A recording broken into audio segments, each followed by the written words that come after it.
Hello and welcome to this year's edition of Pit Pass live from Gasoline Alley here at the Indianapolis Motor Speedway on the morning of the 109th running of the Indianapolis 500.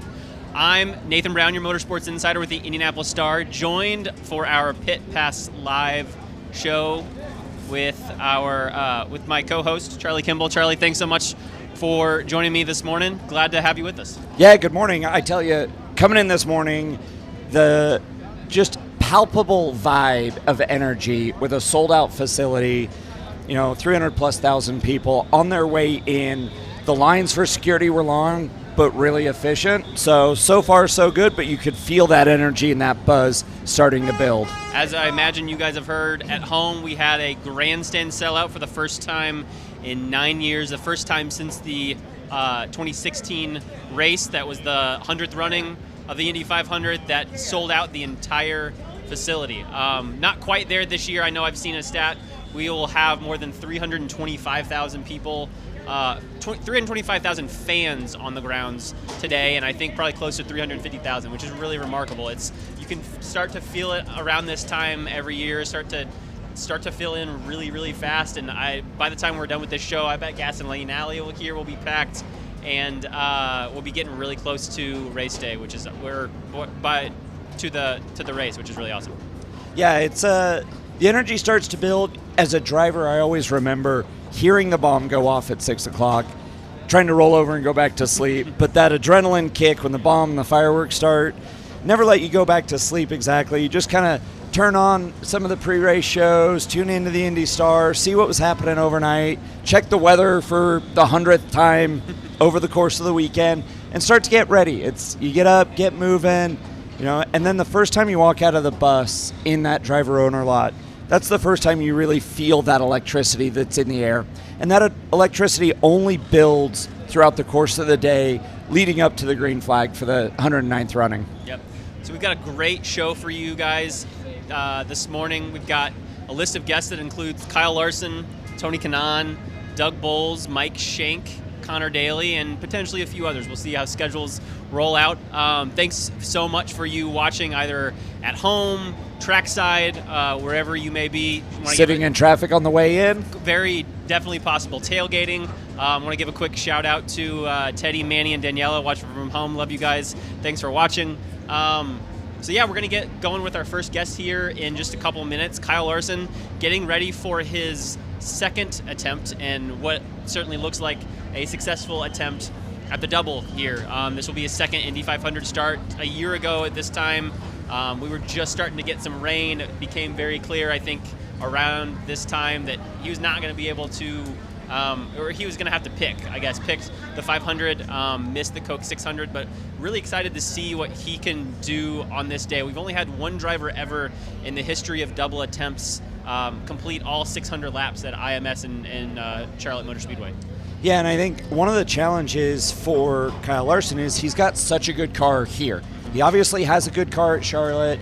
He's won a couple of races so far this year in the NASCAR Cup Series, but all month long the cars looked strong here around the Indianapolis Motor Speedway. That 17 car for Arrow McLaren with Hendrick. And I think if I had to pick, right, I'm gonna open early with picks here. I think the Chevys seem to have a little bit of an edge based on what I was hearing from some of the Honda teams after Carb Day on Friday. So you give them just maybe a half a point bump. I think Larson's done a really good job. He got caught out by a couple of things, especially when the boost was high. But he made some moves on Carb Day, that race practice on Monday, that everyone thought, oh man, if he can get away with those in race day, he'll move forward. So maybe not the starting spot he wanted after qualifying weekend, but at the same time, I think he's got the car, he's got the team. He absolutely has the ability for a great result today. I mean, he was fighting despite a couple miscues here and there last year. I'd say past the halfway point, he was fighting right in that top 5, top 10 range, where if a couple things had gone his way, I don't know that we would have expected him to really truly be in the true thick of things at the end of the race last year, but definitely could have been a top 5 performance for him. And doing that as a rookie, if they are pinpoint on their stops, he doesn't have a speeding penalty this time around. Has great restarts. Speak of the devil, he's joining us here right now. What's up? Come on We're in. joined by Kyle Larson. Kyle, thanks so much for joining us. Yeah, thanks. Thank you. So we come in here today, your second attempt at the double. No rain on the forecast, so I imagine a really exciting morning for you as you think about what you're about to attempt here at IMS and then heading on a plane to get to Charlotte. Yeah, no, I'm definitely excited. It's nice knowing that there's no rain here this year. I think Charlotte looks a little iffy, but that's okay. As long as we get this in and there's no delay here, and I wouldn't mind an extra little bit, time to relax before Charlotte. But I look forward to the day. I think our car's in a decent spot, so just make good decisions out there and hopefully have a good result. Yeah, you've had a great month, great practice, qualifying, a couple of incidents, but nothing that's atypical around this place when you're going that fast. I really have some questions about the logistics. What does it look like for you from this morning through the checkered flag here and then straight on to heading to Charlotte? Is it planes, trains, helicopters, airplanes, all of that?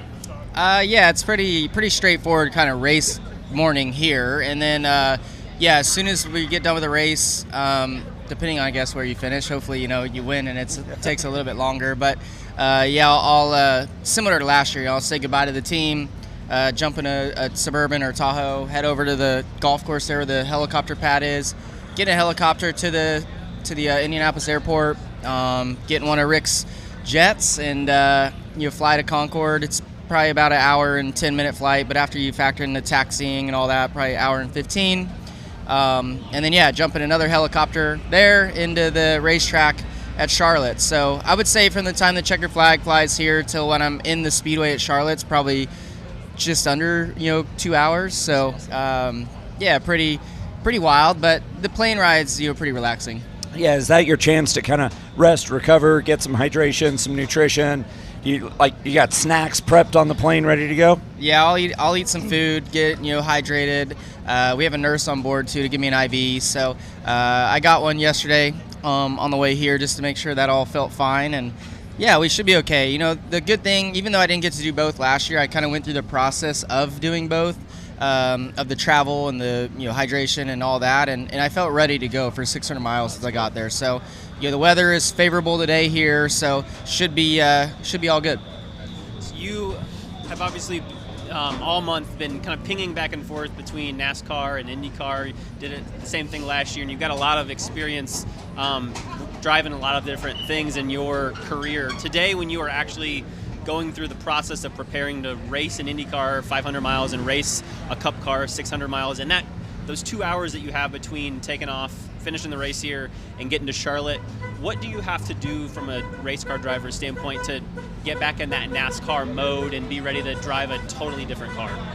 Yeah, for me, I don't think it's anything really. I've gotten so used to jumping in lots of different cars every week that my brain kind of doesn't have to think anymore. I think when I first started, I remember, getting in the car, for mostly like in the dirt race when I was running different types of cars, pavement and dirt, I'd have to close my eyes, imagine me running some laps and what it takes, the technique and all that. But, now it's you just plug in and go. So it shouldn't be too big of a deal. Thankfully we qualified good. So start from the front row in the 600 and, that'll help kind of get situated quicker, I think, too.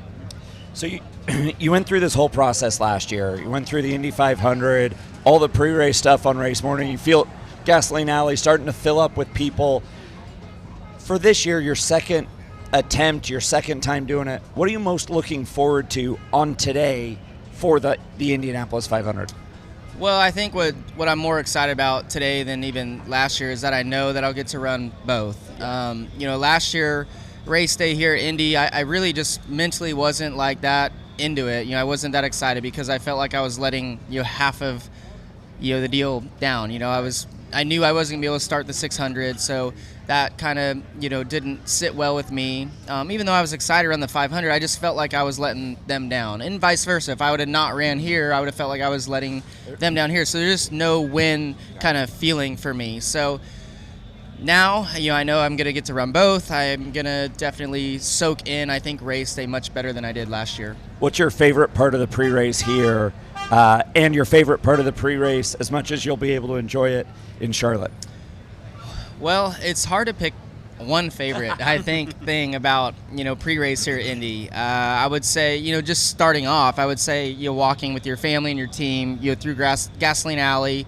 Driver introductions was a little bit different last year, I think, with the weather. So I'm looking forward to doing that on the front stretch this year. And then, all the pageantry that goes along with pre-race, the national anthem, Back Home Again in Indiana, all of that, is just unreal. Like, when you can't really grasp it either on TV. They do a great job, but it's just different, when you're here on the grounds. I know in these handful of double attempts that we've seen over the last couple decades, only one driver has been able to complete all 600 laps. Tony Stewart in 2001 finished 6th in the 500, 3rd in the Coke 600. Do you feel like that's a reasonable goal for you here today? Well, I mean, first I would like to just finish all the laps. Yeah. I think that would be, really cool to be the second guy to finish all the laps. But then if you finish all the laps, you want to beat Tony's record. So I definitely think it's doable. He did a great job, obviously, but I think if things go right, I could see us running well today in the Indy 500. And then, in NASCAR, I'm always confident that we could, have a good shot to win, especially starting from the front row, good pit stall, all of that. So, but you can't get too far ahead of yourself. You just got to execute each lap, execute all the details, and just keep yourself in the hunt. And, that's our plan for today, and look forward to, giving it a go.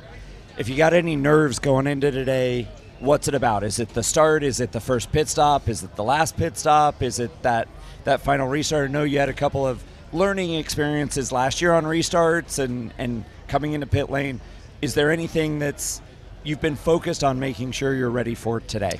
Well, I think, for me, and a lot of us really in the field, we don't have much experience, racing IndyCars or on an oval. But for me, I think, just trying to get through the start, really get settled in, hopeful that I don't make a mistake or somebody else doesn't make a mistake and you get caught up in it.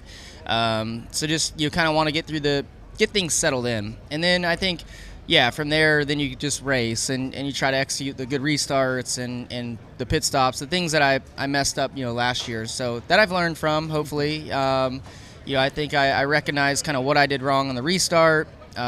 We as a team, what we messed up on the pit stop stuff.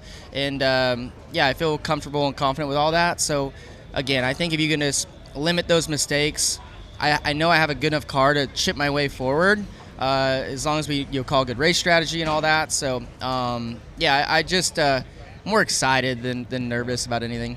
Is there anything from a racecraft standpoint that another year or another month of practice and getting through qualifying, the Monday practice, carb day, what do you feel like you are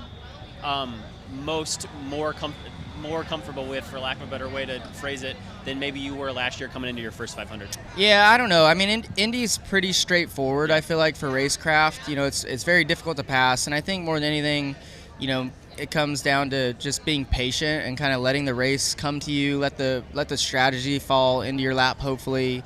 I feel like last year I did a decent job with all of that, but there was a couple times where I would try to get a little aggressive and get some, understeer and then get passed back, and then you have to you're just giving up time at that point. So I think just recognizing runs and stuff like that and knowing when to push, all of that sort of stuff I think is important for the 500. And last question from me. I know we were talking to you guys there on Friday morning ahead of Carb Day practice. Pato told us that you guys were still working a little bit to tune that package to where everyone wanted it, to where you guys felt like you could really challenge for this win today. What progress did you guys make on Carb Day, and where do you feel like that race car is for today?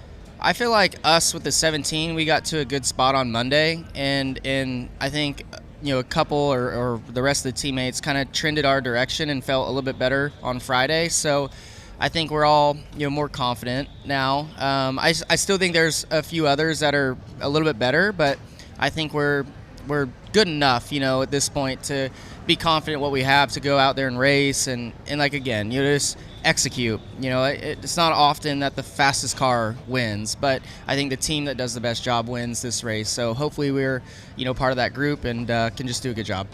Last thing from me, you got Tony Kanaan on your stand. He's won this race a couple of years ago now, but he's got a lot of experience. What's the best piece of advice he's shared with you this month, getting ready for your second 500? Yeah, I don't know. There's always a lot that Tony's offering, but I think just going back to the patience part of it, I think when it comes to race craft, just again letting the race come to you, letting your team do the work or most of the work for you, your team, your pit crew, all of that. So it's great having Tony around, and I've gotten the chance to work with him for a long time, really, back to our Chip Ganassi days. So it's he's been a little less like one-on-one involved this year because he's got such a bigger role, but he's still there always. And I'm like, man, I wish Tony was around. He pops in and there he is. So it's great having him. He's a little like Beetlejuice. You just call him and he shows up. Right? Yeah, he's just there. So a ball of energy too. Yeah. Kyle, thanks so much for joining us. Good luck today. Big day for you. We appreciate you joining us here this morning on Pit Pass Live. Yeah, good luck. Safe travels. Yeah, thank you guys. Yeah, thanks, Kyle. Thanks, Kyle. Thanks. All right, our next guest will be here in just a few moments. Conor Daly getting ready for his first Indy 500 with Juncos Hauling Racing. But until then, as we wait here for Conor, I know you've talked to a lot of drivers and teams in the paddock as we're getting ready for this 500. The first one with the hybrid, one where I feel like maybe these manufacturers are a little bit more level set than they were a year ago. What have you been hearing from folks in the paddock on some of the keys that will ultimately decide this race beyond some of the obvious ones that we know in Indy 500? Well, I think there's still a lot of unknowns about how that hybrid usage is going to work during the course of the race. I think it's a lot busier for these drivers in the cockpit, especially busier than any 500 I drove, because they're charging or regenerating and deploying the hybrid multiple times a lap.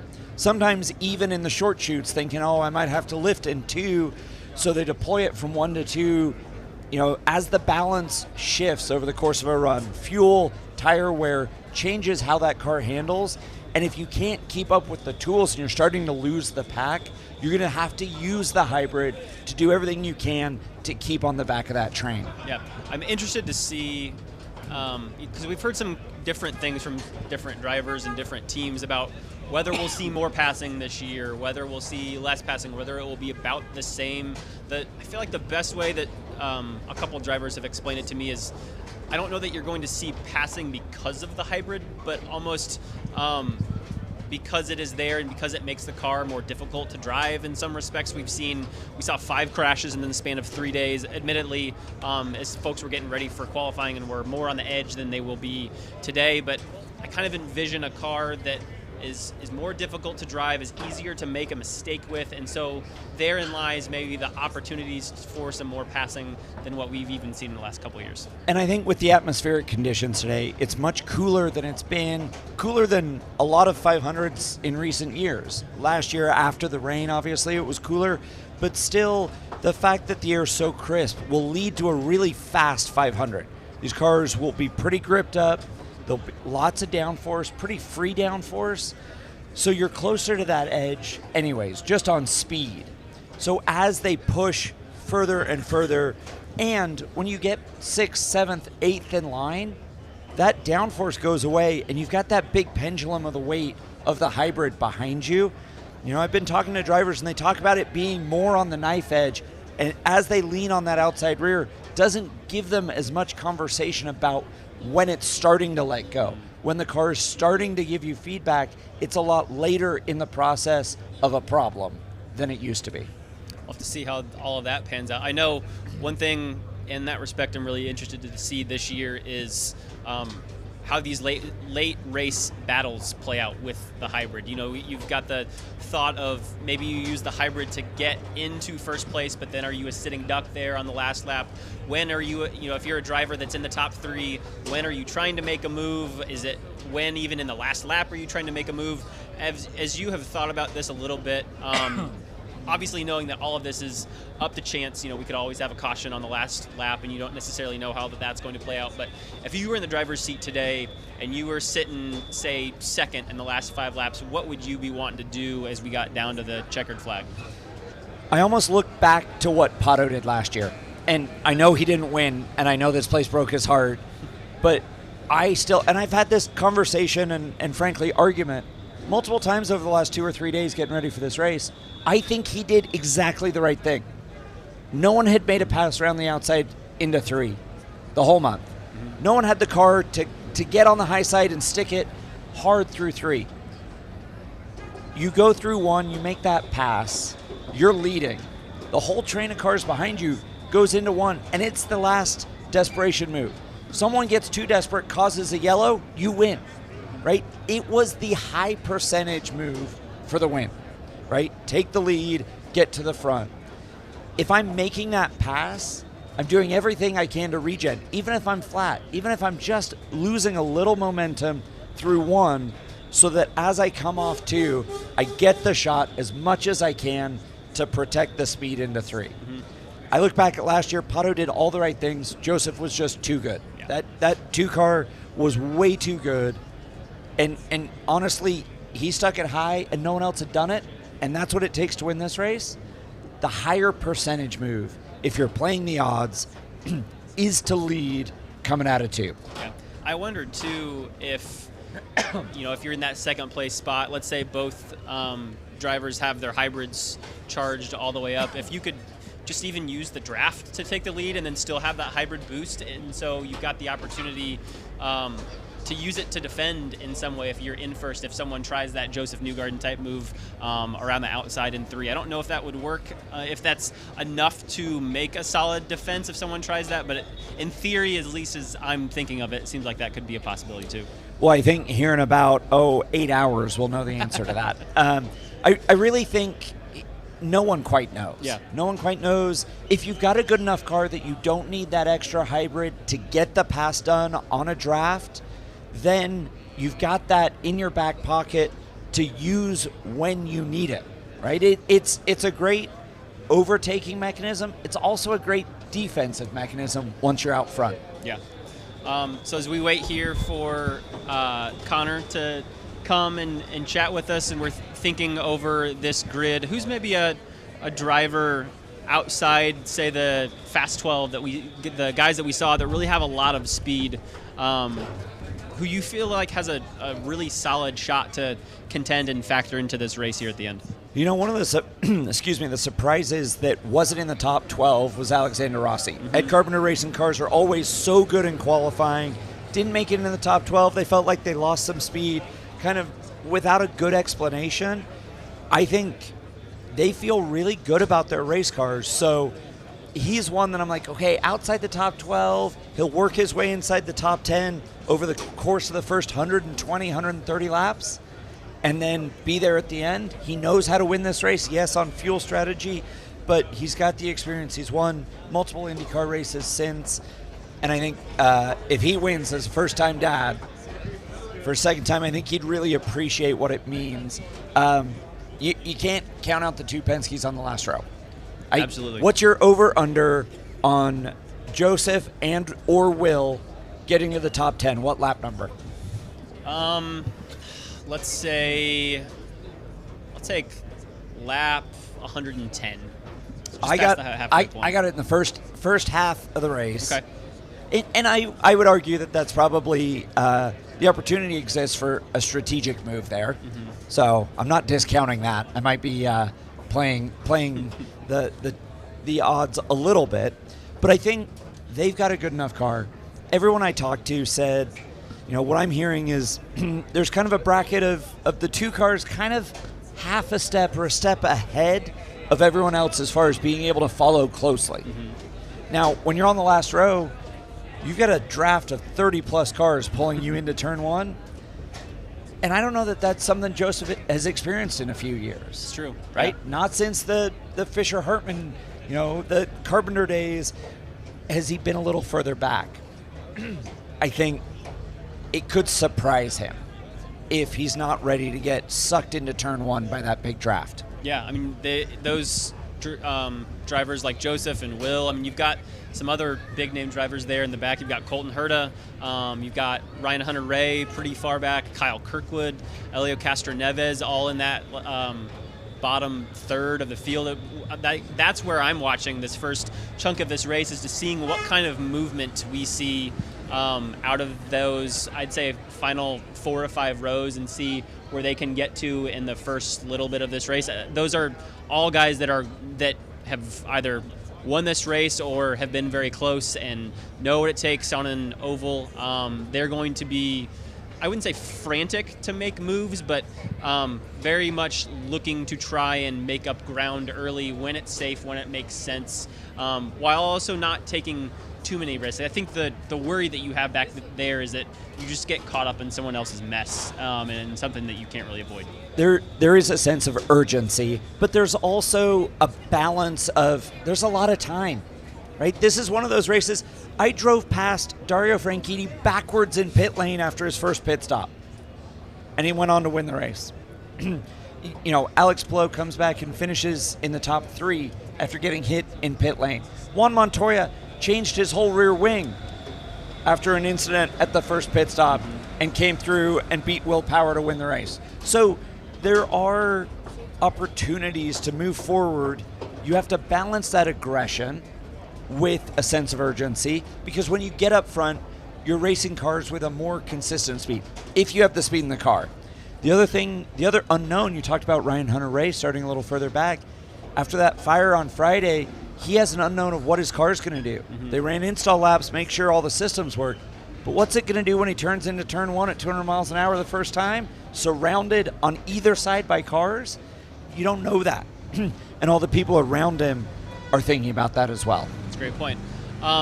As we wait here for Connor Clark, let's maybe take a look at some of these most rearward rows in the field and talk through some things and some things that we're looking out for some of these drivers. So here, obviously, row 1, you could have probably very easily said that this could have been your front row a couple years ago. Maybe not have Renus there in a Dale Coyne racing car, but he had a great line earlier this week that said, if you would have told me at the start of the month that I was starting right next to a pair of Team Penske drivers, that I would have thought I was in a pretty good place. And I agree with that. Going through that last row shootout, having done it, and been a part of a team that has done it before, it's challenging, but it teaches you a lot and gives you a lot of experience and a little resilience you carry into the race. Yep. We'll pick up with those rows here in just a second. We're joined now by Juncos Hollinger Racing's Conor Daly. Conor, thanks so much for joining us this morning. No problem. Thanks, guys. Just a couple diabetic fellas having a great time here this morning. Yeah, a couple type 1s having some breakfast in Gasoline Alley. No sugar in here. Conor, your first race in the 500 here with JHR, I know has sounded like you've been fairly happy with the development, the progress, the direction that you guys have had this month as you're coming into this race day here. I think you're 12th Indy 500. What are your feelings and thoughts like compared to some of the great cars you've had in the past? Honestly, I mean, there's just been something about this month that's been really special, and I think Charlie knows it. Like when you have a car here where it's not as hard to do everything, and it's just purely fast. That's just something that I think you're very, very lucky to have. And our balance has been good. I think one thing that's been unique about this month so far is that cars can fall out of the window very quickly. So a 0.1 of a degree of front wing is off and your whole day is ruined. So it's very, very, very strange that I guess the window has narrowed a little bit, but we've been able to find the window, thankfully. So that's been helpful. But I'm very, very confident just in the pure speed of the car. And that's usually something that is you're trying to find all month long, and this car has it. So we'll obviously see what happens, but we're I'm certainly more confident than I've ever been in May. When you've got that good a race car all month long, you talk about the narrow window. Are you concerned that you haven't spent a lot of time in weather conditions like this, right? Do you think that window's going to get wider, or you're going to have to chase it all day long in a different direction? Well, what I've found actually helpful for us is that even when it did get quite hot, that was actually when we were the best. So like I'm actually not upset about like if it does get sunnier, or which would be nice. I think the most interesting thing is that if people have trimmed, it's been very detrimental to them. And so if and we've actually found that maybe a little bit more downforce has actually been helpful for us. And even if we're maybe over downforce compared to other cars, our car is fast enough to pull it. So that's nice. So I don't know. It's a very narrow window. I think you'll see some cars hating life about as soon as the race starts. And I think you could see some cars be really good at the end of the race all of a sudden. So it'll be very interesting. You've made some incredible runs through the field over these last couple of years. If memory serves me right, you started, 29th last year, finished 10th, biggest mover in the field. So you know how to work through the thick of the pack and factor in toward the top of the grid at the end. You're starting 11th today, qualified 13th. How much easier is your middle of the race when you are starting from essentially where you finished the race last year? Well, I mean, it makes you be a little bit less desperate probably in the first 2 stints. I mean, there's a lot of good cars around us. There's also a lot of cars, to be honest, that are starting in front of us that may not actually be as good in race trim. And I think we've seen several cars that just are just fast, but maybe not quite as good in the race. Even our pole sitter, incredible run, right? But he's never raced on an oval before, which is still wild. And he's a very good driver, but it doesn't matter how good you are. Racing on an oval is a totally new challenge. So, so that might mix it up for the first 2-3 stints, just because people are kind of figuring out what's going on, where they can be, and how good they are. But yeah, starting 11th is certainly way better than 29th, and I'm much happier to be where I am now, and maybe not just having to be as aggressive right out the gate. Now, the Indy 500 is unique. It's the only race we start 3 wide. You're starting inside of row 4. Middle. Excuse me. My math's off. That's all right. Yeah, numbers math is are hard. Yeah. Numbers are hard. You're starting in the middle. Do you have a preference? If you had a magic wand, you'd obviously start on pole. Yep. But if you're somewhere in that row 2, 3, 4, 5, 6, 7, do you want to be on the inside so you hold the inside through 1? Do you want to be on the outside so you can do the Kanan around the top side? Or do you want to be in the middle so you let everyone fall off the sides? I mean, honestly, I love the outside here. I mean, I think it's just so beneficial to go where there aren't cars, and only for a couple laps, but that's really where I'd like to be going to as fast as possible. But knowing that Alexander Rossi also starts right next to me on the outside, I know that's where he is going to be going as well. And Scott McLaughlin starts to my inside, and I know he's very aggressive and very fast as well. So our whole row might just be fighting for the same space, which is going to be very interesting. How does that work when you have drivers on either side of you getting ready for the start of this race? Do you guys actually have conversations about the start just to make sure you all get through lap 1, turn 1 safely, or how does this work?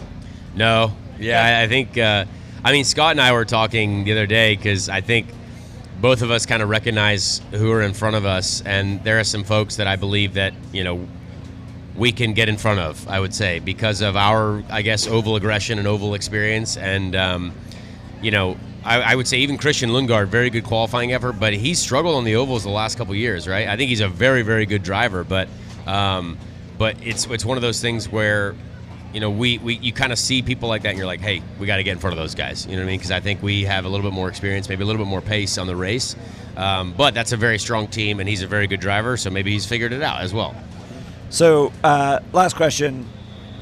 Goal to win the race. Yep. You win the race. Are we sending milk to the snake pit?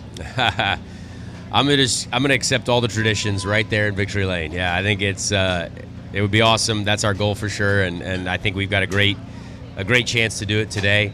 But yeah, it's what an amazing month it's been, and it would be really nice to cap it off like that.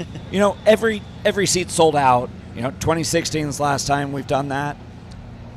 What have you felt being an Indiana native, a Hoosier at heart, born here, grew up around this place, lots of family connections. What have you felt from the fans and the city as we got ready for today's race day?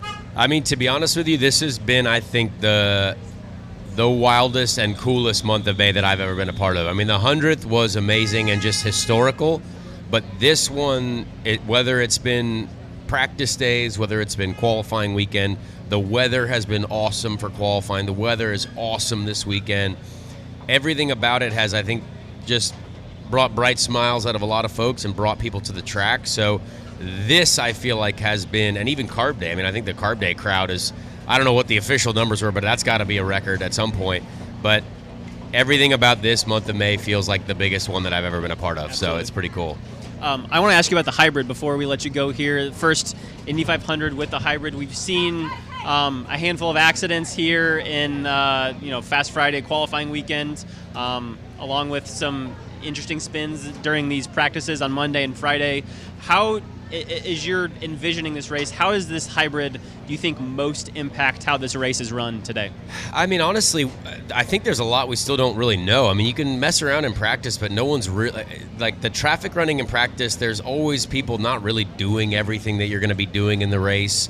Can you use it to attack? Yeah, but can someone else use it to defend? Yes, but the only way you'll really be out is if someone doesn't have any energy and you have a full battery. I mean, I think that could help, but the draft is still powerful too. So I think it's going to be, can the leader actually use it to hold off one straight? That will be the interesting thing. But the second place car is going to be able to lift and regen, and the first place car is going to be flat, so then he's going to have no energy down the next straight. So I think, let's say for the battle for the win, can you use it to actually defend when you need it to use it? Maybe. I don't know. Lap 199, coming across the front straight. Do you want to be second going for first? Do you want to be first thinking you're going to get passed and passing back into three? If you think back to Pato and Joseph last year, what are you doing today in that situation? Where do you want to be? You know what the interesting thing is I would almost say you want to bait the person into using all their energy down the back straight and take advantage of it out of 4. Because I think when the car has 0% energy, it's actually quite slow.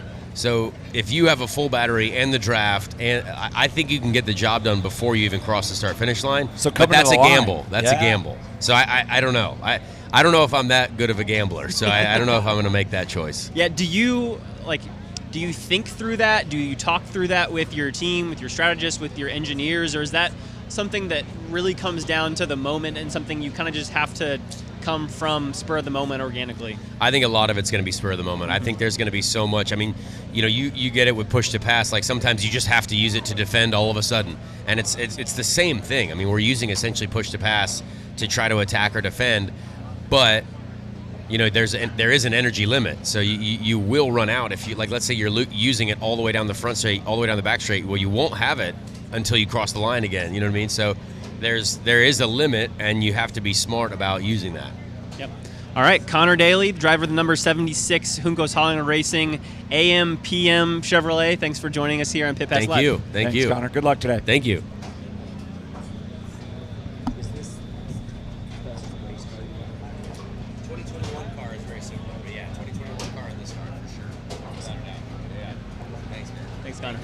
All right, let's get back to some of those rows toward the back of the field, look at a little bit where things are. We talked a little bit through row 11, but I want to get to that a little bit more. So Joseph Newgarden, Will Power, working their way through the field. Ultimately, do you come into today feeling like Joseph Newgarden has a chance to win this race? Absolutely. I honestly think any of the 33 starters have a good shot.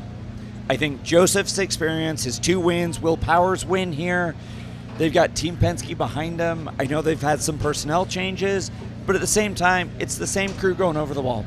Those pit stops are going to be Penske perfect. And we saw them in the finals of the pit stop challenge here on Friday. And they take that really seriously because they know what it does for their driver. And they know when they feed their driver the opportunity to move forward, their driver takes advantage. If it's Joseph, if it's Will, if it's Scott. So at the end of the day, they come in, and the driver knows that, right? The driver knows coming into pit lane, he hits his marks, he's going to come out further up the road, if that's past cars or just closer to other people.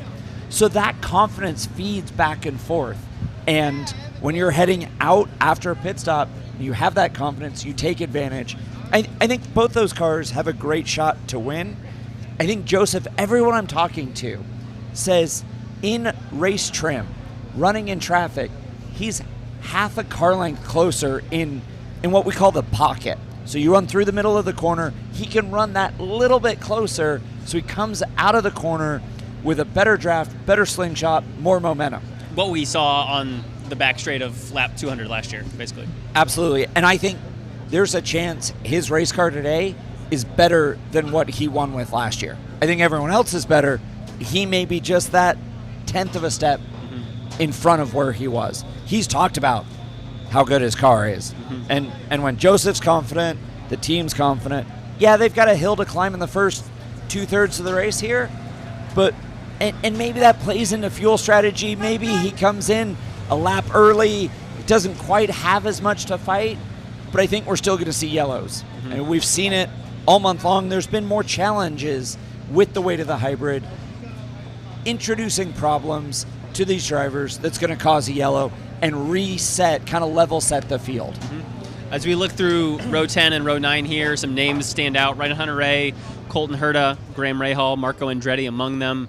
Of those 4 or those 2 rows in general, who do you feel like has the best odds to make their way and try to factor into the end of the race this year? I think Colton Herta has always had a great race car. They've had the opportunity now to take a breath after that qualifying day incident, rub on the car a little bit, put some of the pieces on that they want for race day. He looked pretty racy on Monday, looked pretty happy on carb day. If he can keep his head in the urgency to get to the front, and then when he gets there, shift that mindset of, okay, I'm here, maybe I'm saving big tires, maybe I'm saving fuel, and turn around, and at that point, drop the hammer to the front. All right, we're joined now by the team principal of Air McLaren. Charlie, your teammate for several years at Chip Ganassi Racing. I've heard of him. Yeah. The 2013 Indy 500 winner, Tony Kanaan. Tony, thanks so much for joining us this morning.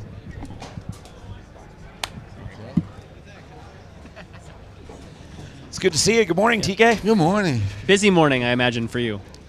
You got stuff going on today? You got something planned? No, I think I'm just gonna it's a little hang out. race happening at 12:45. Yeah. It's been a morning, but it's the Indy 500, right? It's been a month. It has been a month, and How Charlie, do we you feel talked about your month as a team? Feel good. I mean, I think you and I can attest to it. It can be a long month, a short month, but it's always a great month. I think as a team we delivered up to expectations. I mean, am I greedy when I eat all 4 cars in the top 12? But Pato's first time in the front row, first Mexican, the first time for the team since we acquire Schmidt-Peterson. So so far so good. I'm being extra busy. As you all know, I was the backup driver. Hopefully that's gone, of Kyle. And then trying to juggle both. I've never done it in my life, and I don't think it will ever happen again. But it was not. This morning, they put the cannon to open the gates. Now they decided to do some fireworks. I don't know why. Yeah. And I thought it was like thunder. Just in case you weren't awake. Yeah, but I was like, it cannot be raining. But yeah, enjoying it. This first month of May for you as team principal of Air McLaren, you've been in some different roles with this team over the last couple years. What has this month of May been like for you? I don't think it was much different. I was always involved with the team, and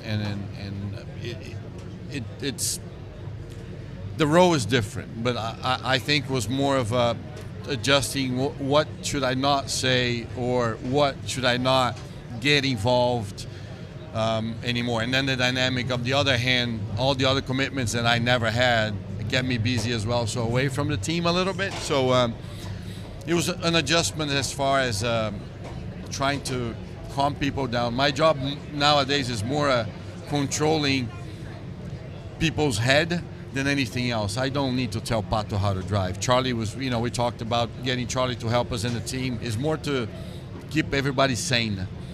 And then my biggest job in the team nowadays is actually don't panic when Friday is that windy and your car is not good, and you don't have to do a qualify run, and not just with the drivers but also engineers and the mechanics. I mean, we spend a lot of time together during the year, but this environment is the longest we do every day, all day long, and people get irritated, happy, unhappy. You know what I mean? So you've got 4 thoroughbreds as drivers going for the win today. Do you feel like each of those drivers has a unique and different shot at winning? Do you feel like all 4 cars have as good a shot? Can you pick a favorite child that maybe's got a little bit of odds today? I mean, let's face it, Pato is the most experienced, and it's his due. So if I had to pick one, I'll pick Pato. And then if you look at the lineup, Nolan you tried to help him as much as you could last year. So hasn't done this race. Can he do it? 100%. With 40 laps to go, he's going to realize that the race dynamic will change when the veterans. So I'm not sure. Nolan's goal is obviously, we never start a race not to win, but I want him to finish this 500 miles. Christian is in the mix. Christian has not had good cars in the ovals in his previous years, so he's still adapting. And Kyle had a mishap, with his couple crashes. But I think if I had to pick two right now, it'll be Kyle and Pato, or Pato and Kyle. But the other two will be in the mix. But they have fast cars, but you never know. Kyle, coming into his second Indy 500 start today, a rookie that made some really impressive moves and was really strong at times last year. A couple bungled restarts, that pit lane speeding penalty that ultimately set him back to 18th on a day where he could have easily been in the top 10 and maybe even the top 5. What have you seen from him this month that shows you that he's even better prepared, or just that much better at his racecraft and ready to attack this race today? Nathan, I talked to him last year. I said, look, the expectation after the race, they all pumped, we're going to come back. I said, look, every year is different, man. You can't, doesn't mean you had a good car last year, you're going to have a good one this year. And I think he kind of found out this year. It's not that we don't have a good car, but hiccups happen. He had such a smooth month in the past. And I think for me, it was working towards, his head saying, hey, you got the experience, but that doesn't mean now you haven't been through everything at this place. So it was an adjustment for him. He's so driven about win, but he drives everything all the time. Like just last week, he drove 4 different cars. So he gets back and says, so what is that button again? Like, he just drove the car. There you go. And his ability to adapt, it's pretty big. So for him, I say some of the surprises that are going to happen in the race, for him, is going to be in a lot less degree of intensity than it would be for us. But I think he was disappointed at qualifying, because you think we were going to go do another run. Weather wasn't good, so we decided not to. So Monday, he was really happy with the car. And then when Pato said on the radio, Kyle and Newgarden are the 2 strongest cars I ran in the pack, and Kyle heard that later, it pumped him up. So we'll see. It's a long race. I told him still the race will start with two pit stops to go. Yeah. Mm-hmm. Where do you, from a driver's standpoint, and as you're looking at your cars, where do you want to be with, say, 2 pit stops to go? Where is, if you're trying to contend for this race and you're not counting on a race-changing caution or crash, where do you need to be from a benchmark standpoint with, say, 60 laps to go? Top 5. Yeah. And then I have to say 2 stops to go. 3 stops to go, you got to move to top 3. And then if it's a green flag, which is always will be, but I'd say no yellow interruption reds, and you have to be in the top 2 or 3. The third guy, I was a third guy 2 years ago, and on the restart I couldn't do anything. So, and the way the cars are difficult to pass with the strategy on the hybrid, top 5 all day, you're safe. After the last stop, you got to be in the top 3. You mentioned the hybrid. It's new this year.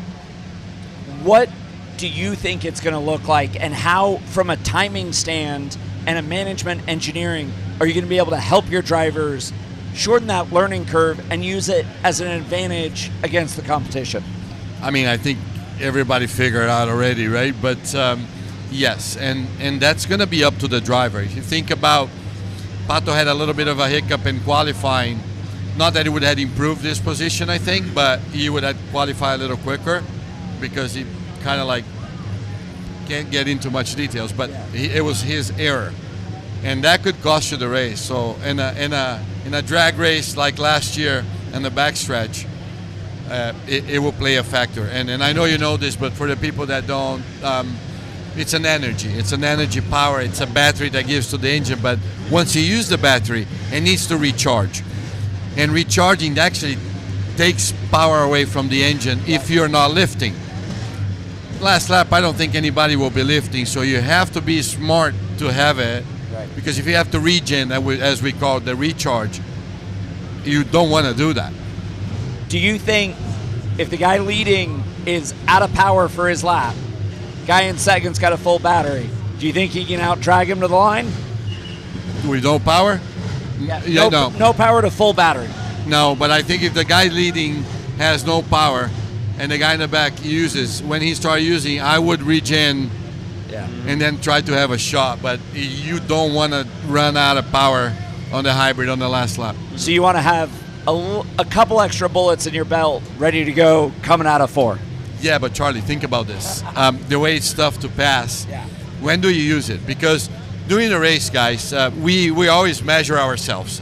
If Charlie and I were racing, we'll go, well, I know I'm stronger than Charlie in turn 1, but he's stronger than me in turn 3, and you play those games. But then in the last lap, if your only shot is turn 1 and you know you can't do it, you're going to have to go for it. And that's exactly what Pato did last year, hoping that Newgarden was going to have a little bit of a bigger gap on the left or so on. So still, it's not that black and white. Yeah. You know, you might save the hybrid, but it might be better not to. And I mean, we talked about this earlier. I think Pato's strategy last year was the high percentage move, right? I looked at that and said I wouldn't have done anything differently. So I just explained that on the previous. We knew we were stronger than Newgarden going into 1, but not going into 3. The only chance he had was pass him to 1, kind of tried to take his wing, basically put his car in a position that Newgarden had to have a bigger lift in turn 2 to have the gap that he will run out of time to pass. Right. So people kept saying, well, he should have waited it. If he had waited, he would have finished second. The only way it was if he didn't lift. But then maybe the third guy would have won this race. Yeah.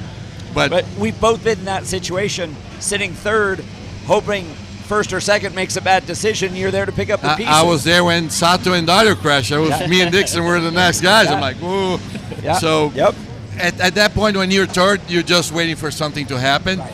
But those two, Yeah.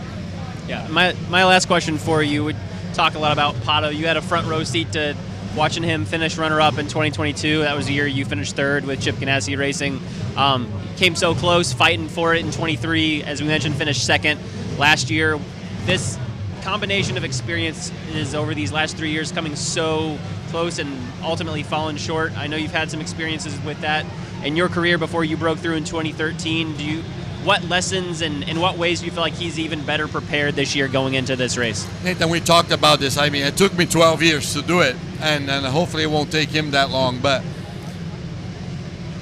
all you can do is show up every year, put yourself in a contention. And I think that's what I've been working with Pato as far as an advice. That's the only thing I can tell him. I took it every year, privileged to be here, putting myself in a chance to win. It might happen, it might not. If it doesn't, you got to try it again. If it does, you want to do it again. So he's in good spirits. I just saw him this morning. He's really pumped and enjoying it a lot. He's in the state of mind that in my opinion, looking at myself, for 11 years, I really did not enjoy the whole environment, and just it was stressful for me. And the last year that I decided to, the win came, coincidence or not. He's in that stage now, so I'm happy with what I'm seeing, and he's going to go for it. We'll see. The track will always pick the winner. Yeah, it does. And last one for me, you've got 4 drivers. They've got great experience, but you got a whole team to manage. What advice are you giving these engineers, the mechanics, the crew going over the wall as they get ready for their biggest race of the year as well? Not to do anything different than we ever done. This is just another race. It's a big one, but we all know what to do. We did our homework. The cars are fast. We made sure everything is in place. Everything else that we can't control, don't worry about it. So my last words this morning to the team was, worry about things you can't control. Don't overdo, don't overreact, and don't forget to enjoy. So I think we're ready. I'm ready. I'm pumped for sellout since 2016. I've been around long enough to actually participate in a few. But, I think we're all feeling it, and I hope these guys out there will feel it as well. Yeah. Awesome. Thanks, Tony. Thank you, Thanks guys. so much for joining us, Tony. Appreciate it. All right. That's Tony Kanaan, who won this race in 2013. I can't even imagine what this would be like for him to win as a team principal on his first try. He was high up in management, but still not in the same role last year. He was a driver in 23. Really crazy to have seen his just the series of changes that he's gone through. He was driving for another team in 2022 at Chip Ganassi Racing. It's been a really wild couple years watching his career continue to evolve, even as he's, we think, hopped out of the cockpit. We still, of course, saw him in the car earlier this month of May, just getting ready in case he needed to fill in for Kyle Larson. But as you can see behind us, a couple clouds in the sky, but certainly none that are threatening for rain. And Tony will get a chance to take this in from the timing stand and ultimately see if he can get his second Indy 500 winner's ring and first as a team principal. Yeah, I think it's going to be really interesting as Tony's roles continue to evolve, right? He has so much experience and so much advice for these drivers, these mechanics. When he talked about the last message to the team, I know he's been thinking about that all winter, right? All year long. We had a couple conversations. We talked before the month.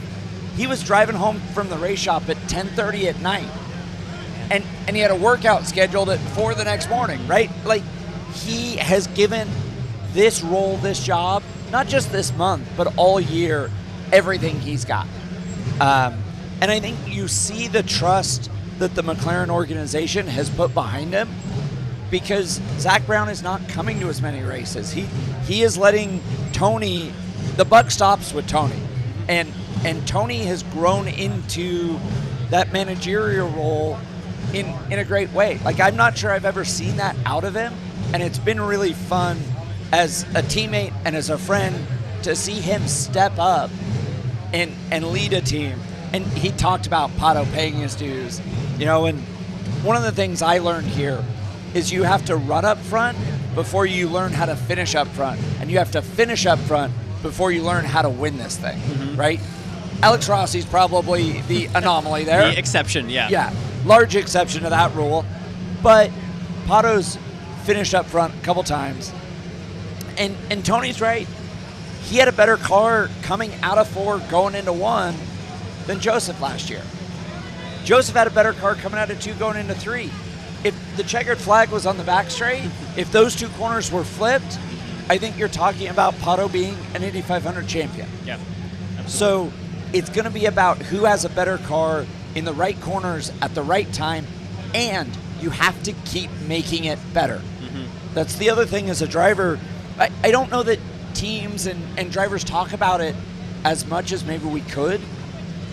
This racetrack changes so much. 500 miles. It's a lot of miles. It's a lot of time. Weather conditions, wind conditions, track grip, all of that changes. So you have to be making adjustments every single one of those 4 to 6 pit stops. You finished 3rd in this race in 2015. You've had a handful of races that you were fighting up at the front right up until the end. What are those moments like as you are trying to kind of figure out this car and ultimately get it from a car that you start the race with to the one where you're fighting at the end with? Well, you've got to focus on when that last move happens to get to the front, what you need from the car. And that's what you got to be asking the team, and that's what the team's got to be giving you. Yep. And we're very lucky now to be joined by a team principal. Got 2 entries, 3 entries with old 4-time. Yes, sir. Michael Shank. Thanks, guys. Thanks for joining us, Mike. Yeah. Won this race in 2021. You got a couple, at least one car starting up really high. Felix starting 4th or 5th. Now I'm free. Yep, starting 5th. So in the middle of that second row, if memory serves me right, probably as far up as a Meyer Shank racing car has started in this race. That's our best. That's our best. We got the whole field covered. We got top, middle, and back. So we got the whole thing covered. 5th is the best we ever qualified. When Helio won in 21, we qualified 9th. But I think what you're going to see today is, and I got a weird feeling. I'm telling you, Felix is fast. He's confident. He's got a good average, 20-lap average. The car. I think that car might be the fastest car in this garage this month. Didn't show it in quality because we made a mistake, but I'm looking forward to see what he does. Sorry, you just said he had the fastest 20-lap average. He's second fastest. Second fastest 20-lap average. So you look and you pull out the data from all the race running all the way down to an average over 20 laps because of fuel stints 28 to 32. Yeah. So you're looking for degradation over the course of that whole stint? That's exactly right. And I don't know that that's an exact science because power levels were weird on carb day and stuff, but it is something. And we kind of looked at on the tire day. You know, we want to see how we want to go, as you can know, we want to go as long as we can get. We're going to go long and try to save fuel. If you remember in 21, we had a weird deal at the beginning of the race where it went yellow right when when everyone was, and they closed the pits. There's a bunch of people, except Helio and a couple others, saved enough fuel, didn't have to get emergency fuel, which is a big deal. Track position-wise, take emergency fuel, then you got to drive-through, and then you're at the back of the field. So it's real important, the 20-lap average to me. As you reflected on that 2021 win with Helio after the fact, what were some key signals that you felt like were showing that he had the potential, and in this car and this team had the potential to challenge and ultimately win that race? And well, have you seen a lot of those things in Felix or other parts of the team this month? Yeah, that's a good question. So on carb day of that year, I could see Helio did 2 30-lap runs on carb day, and he tried one aero configuration and another aero, and he picked one. He said, "I'm good, put it away." You just knew right away with Helio. Here, I haven't heard that total confidence, but he looked good. He looked good actually on carb day. So he left the 2-day test here about 3 weeks ago, and he had that little walk, right? Yeah. He's a funny dude, man, but he knows this place, and he tells me, let's see what happens. He says, by lap 100, I'm going to be P10 at the minimum, and he says it to me every day. Lap 100, P10, and if he's there at 100, then we're in the game with him. And you know, the new collaboration this year with Chip Ganassi Racing, you've got, you know, data from lots of champions. I mean, you got 4 wins with Helio, you've got a win with Scott Dixon, you've got 5 race wins so far, 4 race wins with Alex Palou to look at. How has that helped accelerate your knowledge this month as you try and learn what the car's doing in different weather, and with the hybrid coming into today, you know, with, you know, even more questions about how you have to use the hybrid to win the race? Well, one thing is clear, there's a bunch of very smart people in the engineering room, no question about it. I think CGR do a really, this is not a good word, simplistic. They're very just real, kind of, they don't overthink it. I think that's the biggest thing I've seen is they really keep it fairly simple, although they're very technical. But there's so much information, we can't run from the truth. Like if we don't get the job done, we know what's getting the job done. But not only do we know, but we have all their data. Imagine sitting in the car and saying, well, here's what Alex did at Barber, right? And why aren't we doing it? Just point to that, right? So that's invaluable, and we're grateful for it. And it's obviously making us a better team.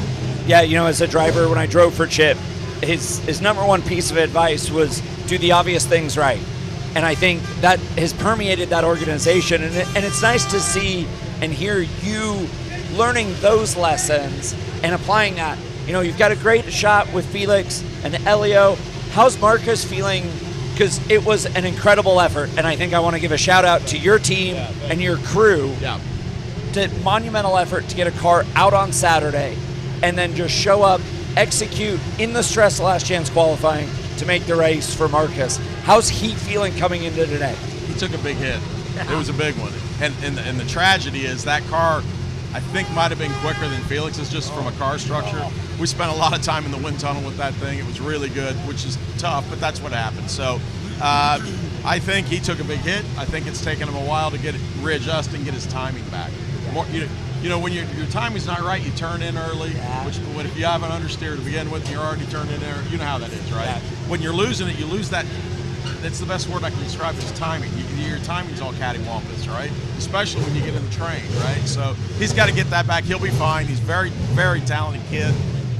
Very, very analytical, very smart. Has a great relationship with Angela, his engineer, and he'll be fine. You know, it'll be interesting to see because he's got 2 real fast cars with him back there, right? And we know where they're going. And just follow them. Just follow them. Get up on the outside and go. You know. Yeah. You're right.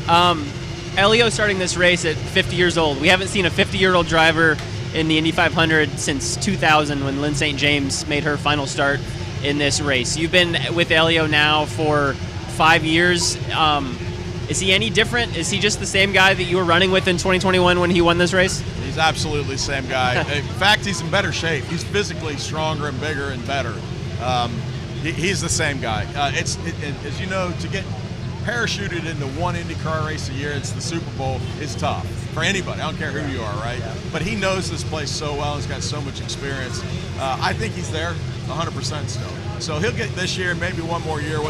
We want to try to get him this fifth. We want to be a part of that. You can imagine, I mean, for us, just one. For him and us, a fifth would be just off the track. It's up to us to give him a car. And with Helio in an ownership role on the timing stand the rest of the year, what does he bring to the table? Obviously the experience, the race wins, we talk all about. What perspective has surprised you that he brings to the table on that timing stand now? Well, one thing, Helio always has an opinion, so you're going to hear it whether I ask for it or not. You're going to hear it, but you can only imagine. It's everything from quali at St. Pete to a race at Iowa. He's always got some thoughts of where he's been when it happened to him. Now, the car's not the same, and times have changed, but there's a certain calming effect, I think, especially on Marcus. Marcus literally looks up to him. I mean, Marcus wasn't born when he started. I mean, think about that. He wasn't born. I heard this stat the other day that Helio's first Indy 500 Marcus wasn't He born wasn't even yet. born. And they're That's teammates. wild. I That's love wild. that. But Marcus has a really cool respect of Helio that I think plays well. And Marcus picks his brain, especially on some of these tracks that he was really good at. Is really good at. Yeah. This day today, we're selling out the grandstands. As many folks as we've had at this track since the 100th running in 2016 as a team owner. We're seeing this place fill up. What is a day like this and the start of the year with this new relationship with Fox, who I know has gone all out in its coverage for the month of May and especially this race? What are you seeing that you're really liking about where this series is trending from just in the standpoint of continuing to be financially viable and ultimately successful? Yeah. Well, as we all know, we had a tough week. We had a tough week last week in our series, but we're past that now, and I think I told you that earlier this week, and I'm not kidding you. We're satisfied with the outcome of that, and we're just going up. So let's start with the sellout.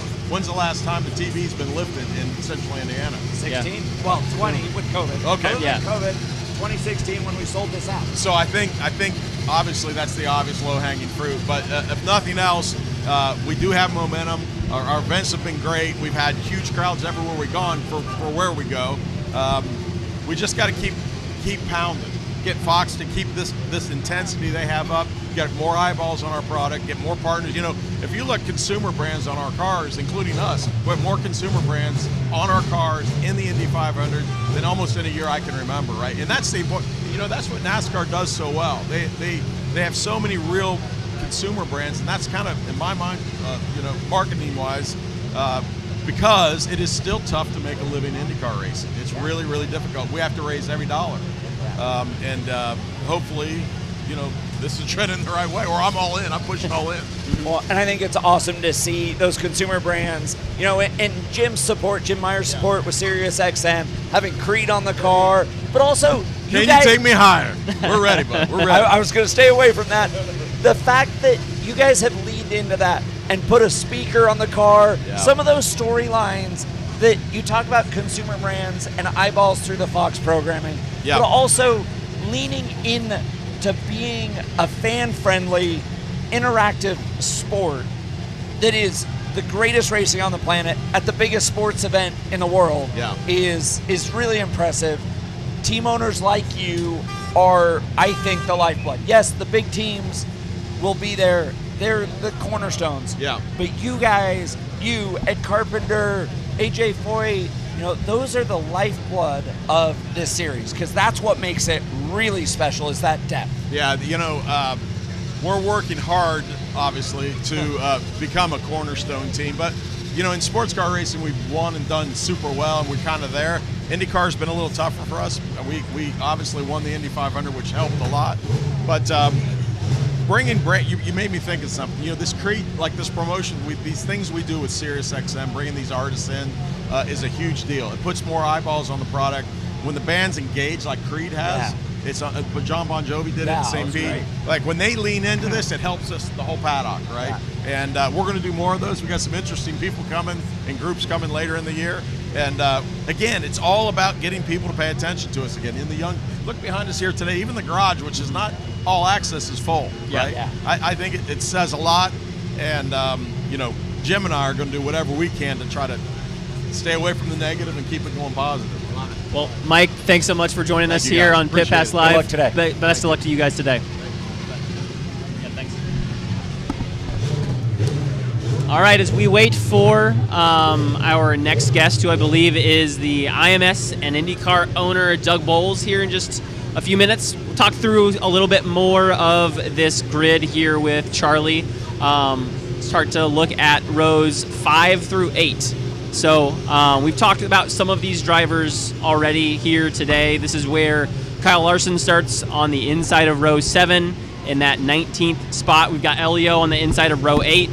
Just talking to Mike Shank here. I look at this chunk of 4 rows, and I think one of the drivers that really stands out to me among them is Kyle Kirkwood. He's Andretti Global driver starting in the middle of row 8. We talked to him early this month, and he felt like he had a car that was ready to contend for pole, and certainly a car that could contend for this win. We've talked about there's plenty of time in this race if you have the race car to get up from, say, 23rd up to the front when it really, really counts. But what do you make of where Kyle Kirkwood in particular is starting, and what have you noticed from him this month? Do you feel like he's got a car that could ultimately get up there far enough and factor in today? Every time he talks about his race car, he is so positive about it. He feels like he's got a race car that he can move forward, he can get up front, he can stay up front. And what I think, because of the boost levels in qualifying, because of the speed during Fast Friday, some of those bigger hits, I think good race cars don't always start up front. Mm-hmm. I mean, we heard it today from Conor Daly saying, their cars up front that aren't as good a race car as we've got.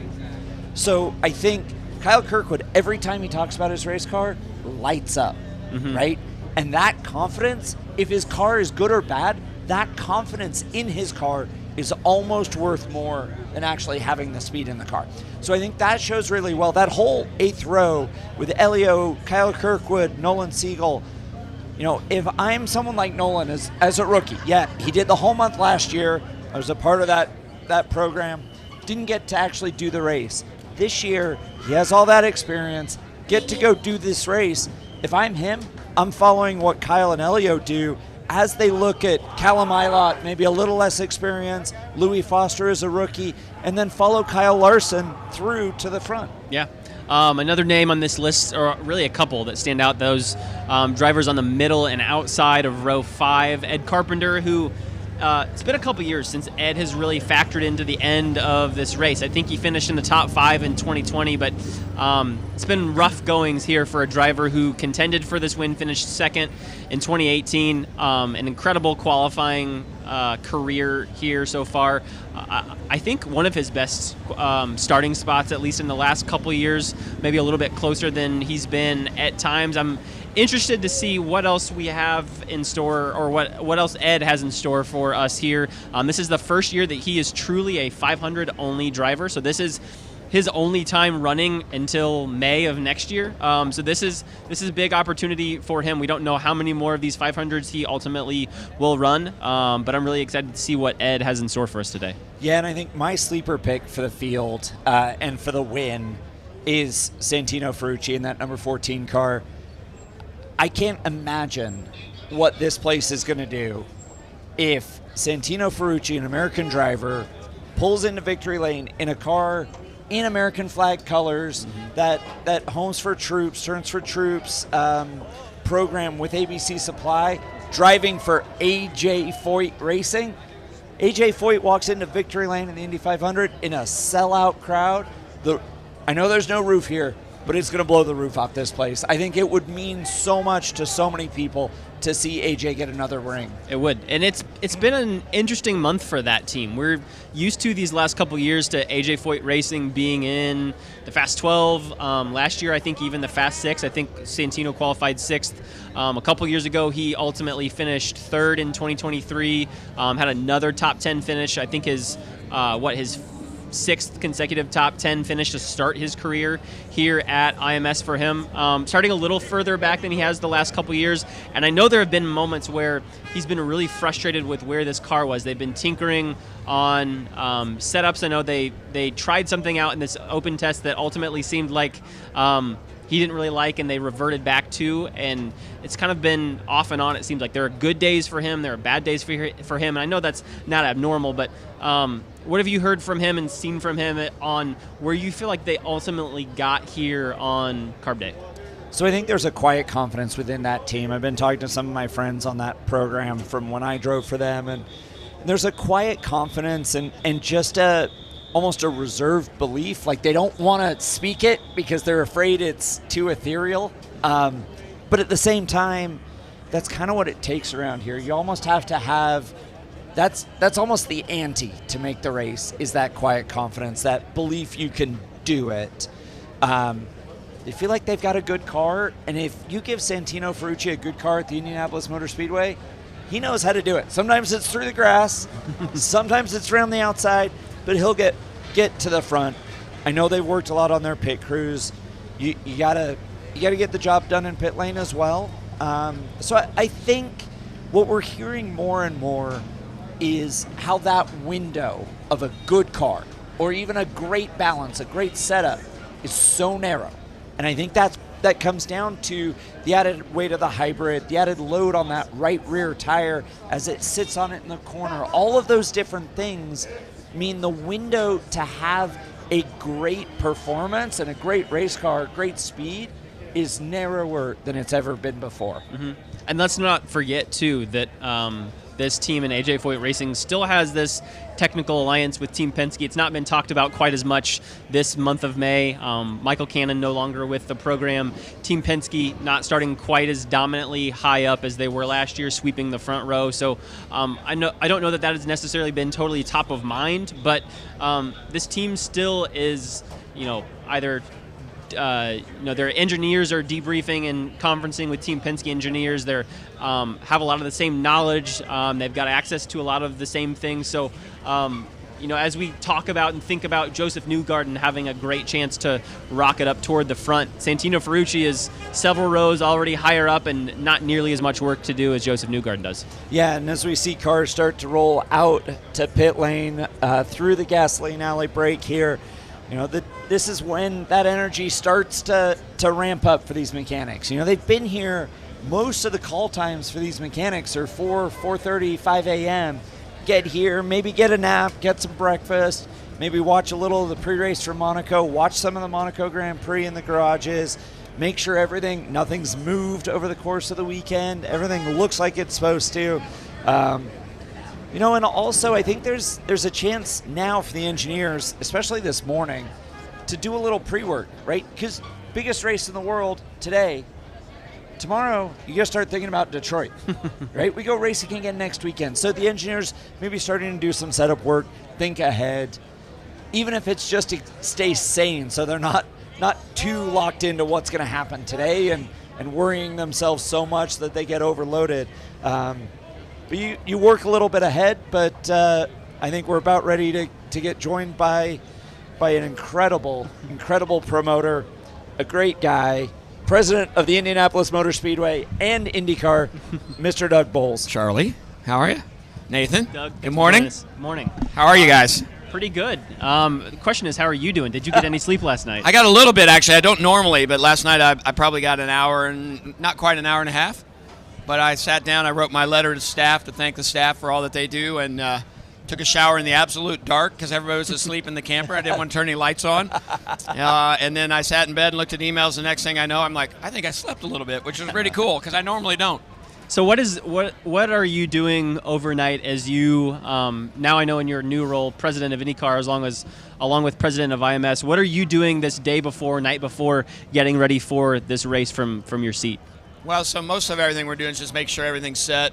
We actually go through the manifested tickets, make sure that all the some temporary seats and some of those things are out. Make sure everything's cleaned up. Make sure the snake pit's ready to go because they had to convert from Carb Day. We had Natalie Grant come in last night late to test. We had Tom Brady here with Jimmy Johnson to make sure they were ready to go in the 2-seater.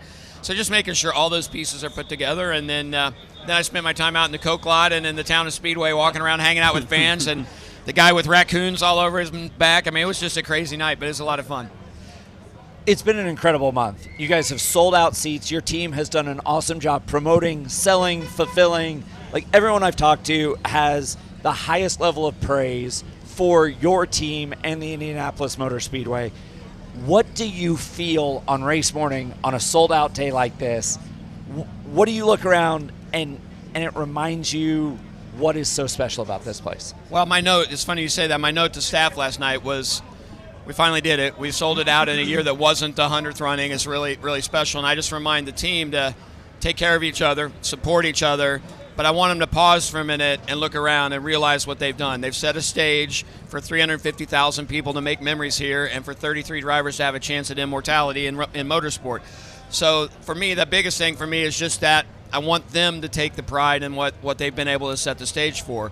And, that's kind of where I am. I just like watching staff do their thing and have a good time and interact with customers. And I just want them to remember. It's really easy when you're busy and, as a driver, right, you're so focused on it. And then all of a sudden you don't take a moment to go, man, I got the coolest job in the world. Look at this place and all our entire staff that helped us get here.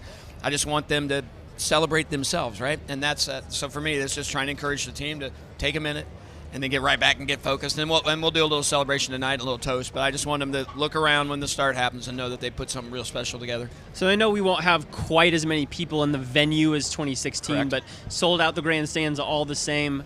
Did I hear right that you guys actually or had more folks here for Carb Day than 2016? Yes, here on Friday? Which is crazy to have Carb Day like that. But you're right, we'll be a little under 26. Actually, in 2016, we added 3,000 seats on the north end of Tower Terrace and some others. So we had about 235,000 permanent seats sold for 2016. So we're a little under there. And I think we'll be, my guess is we're going to be in the 3,000 to 5,000 range less in terms of GA. So it's not going to be quite 2016, but selling out the grandstands is pretty special.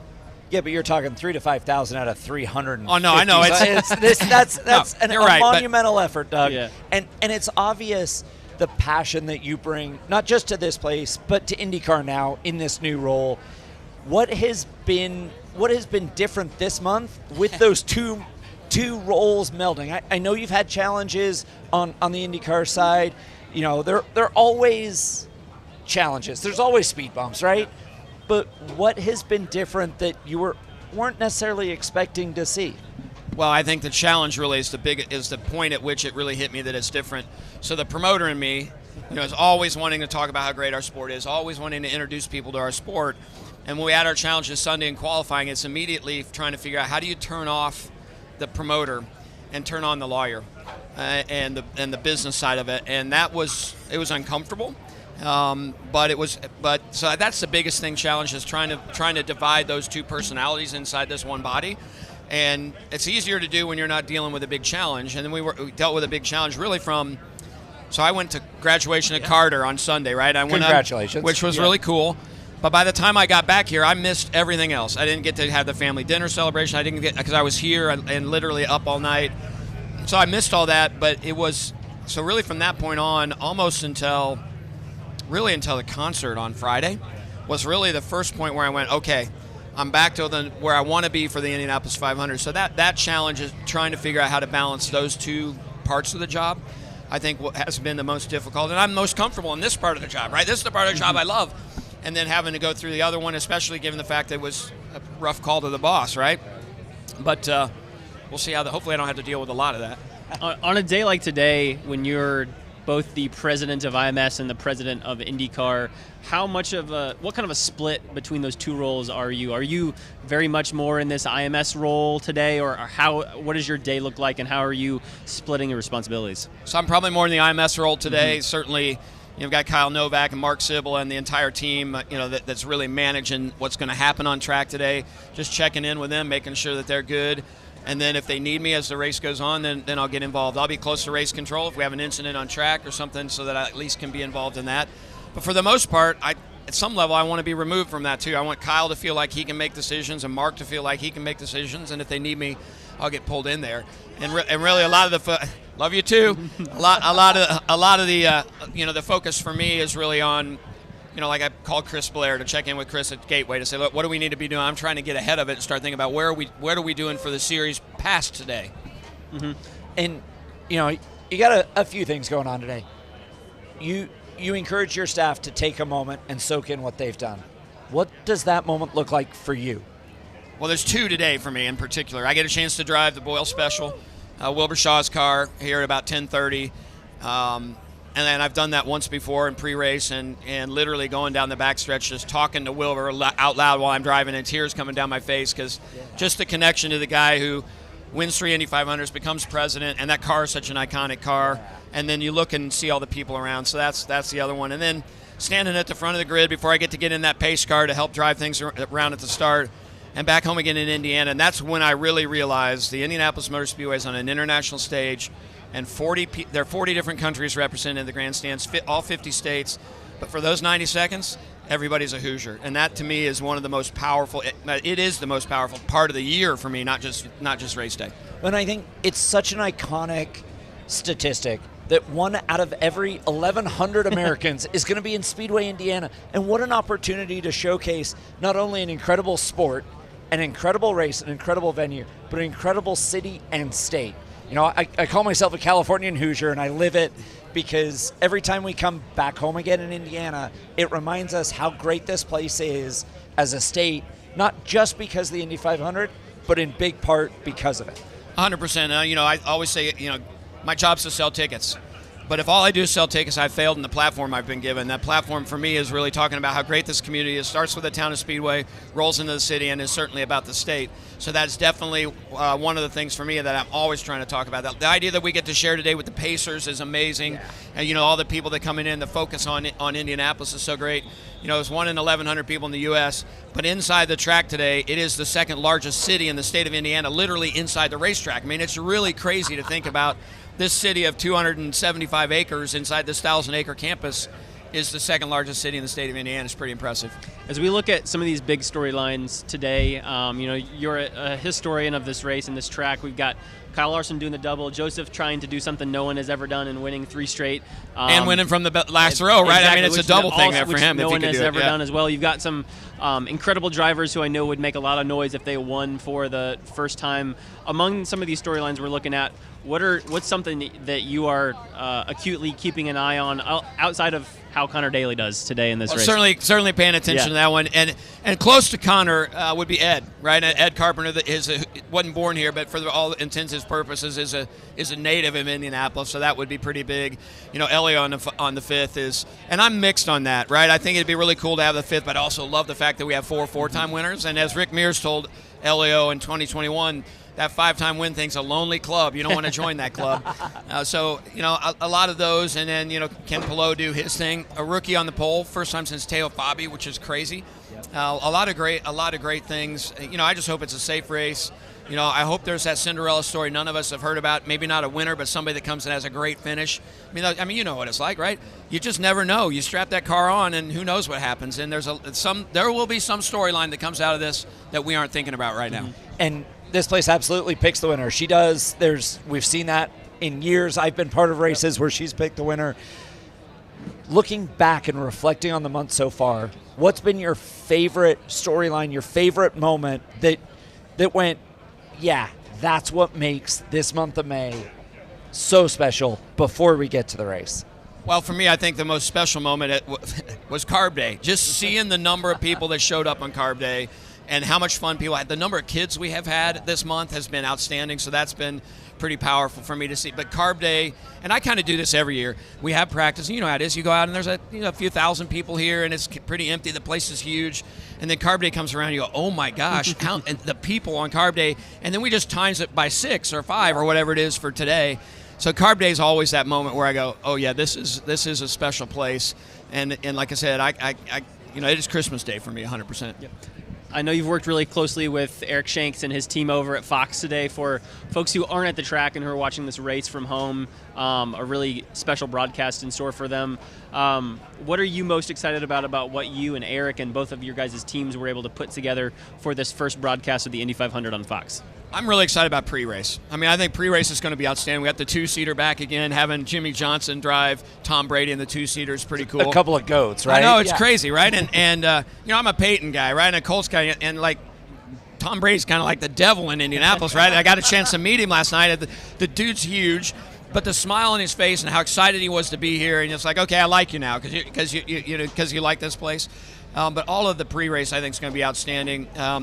Eric Shanks had this crazy idea of having some helicopters fly over on the first lap going around. That's going to be cool. They're going to use drones like they've never used drones before. We had to talk to the drivers in the drivers meeting about both those things so that they're aware of it. But I think the way they're going to cover the driver's eye camera, I mean, they've just invested so much in the consumer at home's experience of how they see and learn and feel about NTT IndyCar Series racing. So for me, it's the pre-race and then just all the different cameras. I think it's gonna be a lot of fun. You mentioned to me when we were talking about Eric earlier this month and his impact on bringing this first Indy 500 to Fox, that you guys were working on something special that if you guys pulled off would be really cool. Is that what you were talking about with the helicopters, or something else? No, it was getting helicopters in and trying to do that, and that, having them fly basically at eye level with the folks in the Paddock penthouse, and that's it's just that kind of stuff is really cool for us to do. I told you from the very moment we announced, the number of text messages early on and now phone calls almost every day. He'll check in the evening, say, hey, how are things going? To have an executive like that care so much of our sport, have so many ideas, be here as part of it, we're really lucky to have him. And I know we've had up and downs on the ratings in terms of year-over-year stuff. But it's a long-term play that I think is absolutely going to pay off because of the investment and the passion that they have for the brand and making sure that we grow it. Before we let you go here, we start to get close to this pre-race pageantry that we all look so much forward to. What is your favorite moment of these pre-race ceremonies that we have here for the 500? I think I alluded to it a minute ago. My favorite moment of pre-race, but my favorite moment of the year is back home again in Indiana. Mm-hmm. There's nothing quite. I got to do a really cool thing yesterday. So I have a tradition with Jim Cornelius, and after he gets done performing, because we do a rehearsal, on Saturday. So about 4:30 or 5 o'clock he's done, and we meet at the pagoda and we celebrate together with a beer. And so we were sitting drinking the beer. I said, hey, have you done the starting line experience at the museum, the renovated museum? Because what do you think about seeing yourself there? Because he's part of it. And he said, I haven't been yet. So I took him over, and the two of us standing there and watching his expression and listening to him talk about how cool it is to see him, because he doesn't see it from that angle, right? So that was really cool to do with him. But that's my favorite 90 seconds. Tears rolling down my face. Turn right around. I get in a Corvette and end up running 130 miles an hour down the backstretch with some executive who I say, hello, how are you? Thanks for being here. Let's go. It's pretty cool. That's very cool. Well, Doug Boles, IMS and IndyCar president, thanks so much for joining us on Pit Pass Live. Hope you have a great 500. Thank you. As a big fan of the Indy 500, IndyCar, thanks for what you're doing, Doug. You're doing a heck of a job. I appreciate it. Well, love it like you guys do. Thanks so much. Yep, thanks, Doug. All right, have a good one. Yep. Enjoy. All right. Well, I think that finishes up our list of guests on Pit Pass Live. So we are now going to run through the rest of the grid, these top 12 that we haven't talked about quite as much. Lots of storylines here in rows 1 through 4, including that rookie pole sitter, Robert Schwartzman. Really want to dig into him, what you've seen about this Prema Racing team and Robert and what they were able to do this month. The first rookie on pole here at the Indy 500 since Teo Fabi in 1983. There's some really fun numerology here. Robert is number 83, first rookie since 83. Prema Racing was launched in 1983. I don't know if there's anything to that or not, but if nothing else... That's why they chose 83 and 90 for their two car numbers. That's right. They started in 83. Their first championship was 1990. Mm-hmm. I drove for them in 2008. As a team, they have an incredible depth of experience and knowledge in Europe. They do it right. And I think they are learning just how challenging IndyCar is, just how challenging the Indianapolis Motor Speedway can be. I think one of the things that put them on pole and put Takuma Sato on the front row is keeping it simple. I listened to an interview with Robert, and he talked about execution being the most important thing on pole day. And they executed and he gets the best view into turn 1 and the best view of that Corvette ZR1 pace car on the pace laps here. Yeah. As you look at this mountain that Robert and Prema have to climb here today, I mean, certainly would be incredible if they were able to win this race, but I imagine a lot of us, when you look at the folks that they're starting around, that they're competing with, you've got race winners right around them, you've got teams that have won this race, certainly guys who have had lots of experience running up toward the front that haven't won this race. If you're in Prema's shoes, what ultimately is a good day for Robert and this team outside of just even running all 200 laps? Well, I think that's the ante, right? You got to run all 200 laps, take advantage of all the laps on offer. Be ready for the unexpected. There are so many different things that happen over the course of the day, over the course of 500 miles. I think, and this is wild because I feel like I'm echoing Chip Ganassi Racing's mantra and Chip's advice to drivers before every race. You got to do the obvious things right. You got to get in and out of pit lane. You got to do clean pit stops, good restarts, make sure you're ready for the unexpected. I think result-wise, if you're talking a top 10, that's a good result. I think.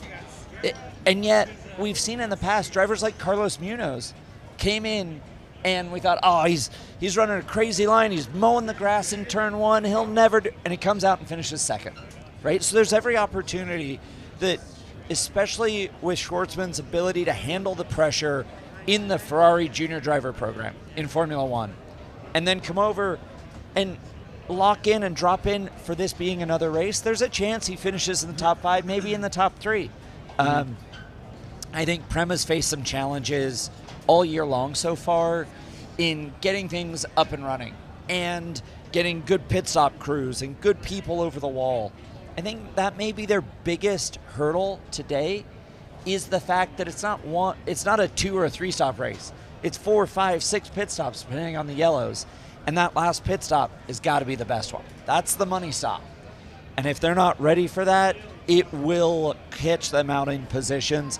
And that may put them back in that 7th, 8th, 9th, 10th range, and that'd still be a victory. Absolutely.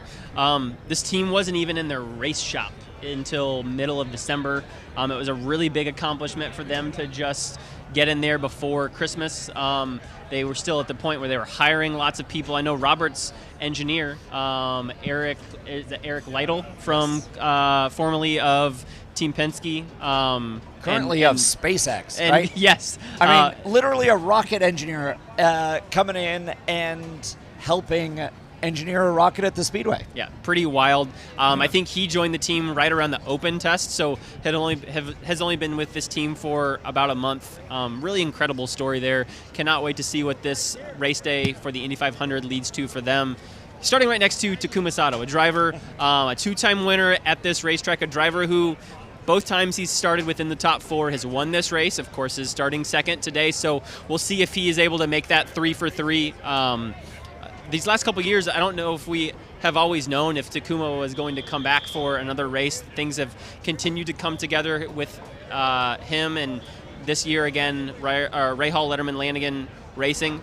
This RLL team had a car that was fighting just to stay out of the LCQ, and here Takuma is putting a car on the front row, nearly got pole here. I feel like he's got an incredible shot again to potentially win this race and enjoying that really exclusive 3-time winners club. And I think the unique thing about that is he had a really fast race car at the Open test and rode it off. And the fact that that's a backup car. Okay, they had a little bit of time to work on it, a little bit of time, more time than once you're here at the Speedway for the month to get it right. The fact that Takuma goes out, puts that car middle of the front row is an incredible indication of his ability here. I mean, he won an Indy 500 driving for RLL Racing. So the chance for him to go out and win today, is absolutely in the cards. Like, when you look at the top 6, I think Schwartzman's maybe the outside shot just because of the pit crew and the experience. But all those 5 cars, you heard from Michael Shank, inside of row, or middle of row 2, with Felix Rosenqvist, they think he's got the fastest or the second fastest race car on the grid. You got Pato Award, Tony Kanaan. When Tony picks a winner, you listen. You know, you got Scott Dixon, multi-time IndyCar champion, Indy 500 race winner as well. There were a couple of races Scott dominated here, had some bad luck. Pit lane speeding penalty, a cut tire in turn 2 when he dominated the whole race years ago. You know, you can't count out Alex Blow. His average finish this year is 1.2, right? On an absurd streak, and that momentum is tangible. There's some really great storylines. I feel like anyone that wins in those first, among those first 6 in particular, both, let's maybe take Robert out. I can absolutely see. He's got a great storyline. Yes. Coming in as pole. His Cinderella story was written last Sunday. Absolutely. I can absolutely see every one of these 2nd through 6th drivers winning this race, and I think it would be an incredible story if anyone were to. You've got Sato potentially winning his 3rd, Pato coming so close these last 3 years, winning his 1st, Dixon winning his 2nd 17 years after his 1st. I think that would be a record in terms of most amount of time between a driver's 2 wins in the 500, 17 years from 2022 to 2025. Felix would be in 2 race wins and 2 500 wins for Meyer Shank Racing in IndyCar. Alex Palou going 5 wins in the first 6. Might as well just give him the Astra Cup and the Borg Warner Trophy if he goes and wins this race today. Yeah, it's unbelievable storylines. You can start to feel the energy and the stress. The facial expressions of mechanics and engineers is starting to get just that little bit tighter. What have I forgotten? What do I need to remember? What are we focused on? You know, for these 6 drivers in the first 2 rows, there's so many storylines.